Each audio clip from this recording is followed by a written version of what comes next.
তমলুক ময়না রোডে দুর্ঘটনার কবলে আলু বোঝাই ম্যাজিক গাড়ি। পূর্ব মেদিনীপুর জেলার তমলুক ময়না রাজ্য সড়কে শ্রীরামপুর ১ নম্বর গ্রাম পঞ্চায়েতের সামনে দুর্ঘটনার কবলে আলু বোঝাই একটি গাড়ি। রবিবার ভোর ৫টা নাগাদ দুর্ঘটনাটি ঘটে।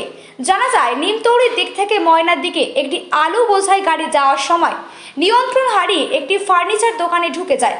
দুর্ঘটনার পর ওই গাড়ির ড্রাইভার পলাতক। ওই ফার্নিচার দোকানে বেশ কিছু ক্ষতি হয়েছে বলে জানা গিয়েছে। তবে এই দুর্ঘটনায় কোনো হতাহতের খবর নেই।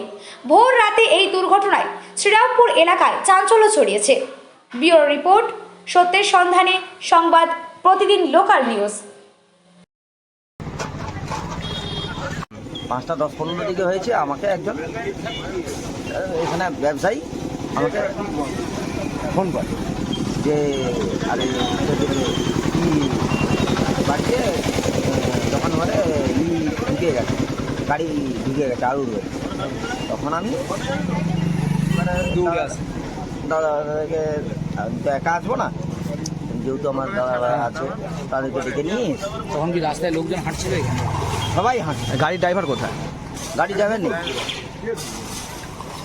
এবার কি যেটা এসে দেখলাম, সে এই আমাদের এখানকার পাইকার আর ব্যবসাও করে এখানে, সন্ধ্যা সাহু বলে।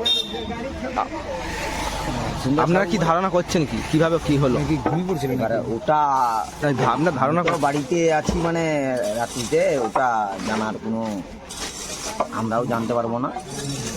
প্রত্যক্ষদর্শী হচ্ছে ওই টনচিপ যারা খালি করছে, ওরা 4 জন ছিল। আপনার বাড়ি থেকে মেরেছে? আপনার বাড়ি এটা? আপনার নাম? আমার নাম সঞ্জীব রাও। এই জায়গার নাম কি?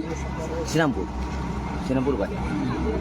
5টা 10-15 দিকে হয়েছে। আমাকে একজন এখানে ব্যবসায়ী আমাকে ফোন করে যে আরে কি বাড়িতে দোকান ঘরে ঢুকে গেছে, গাড়ি ঢুকে গেছে আলুর গাড়ি। তখন আমি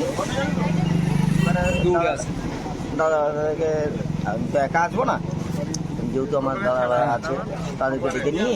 তখন কি রাস্তায় লোকজন হাঁটছিল এখানে? সবাই হাঁটছে। গাড়ির ড্রাইভার কোথায়? গাড়ি ড্রাইভার নেই।